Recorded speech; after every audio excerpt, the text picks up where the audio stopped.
ஒரு அழகான கிராமத்துல ஒரு பழமையான வீடு ஒன்று இருந்துச்சு.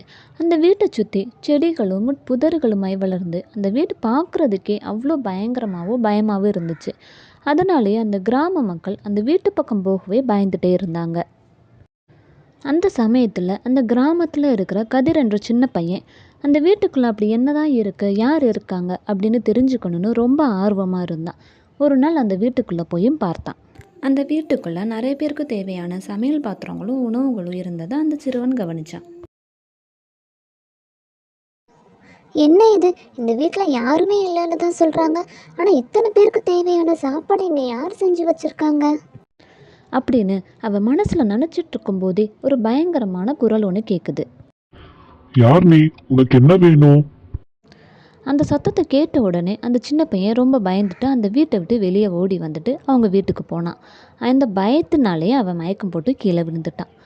ஆனாலும் அந்த வீட்டுக்குள்ளே யார் இருக்காங்க, என்ன இருக்குது அப்படிங்கிறது இன்னும் மர்மமாக தான் அந்த கிராமத்தில் இருந்துக்கிட்டு இருக்கு.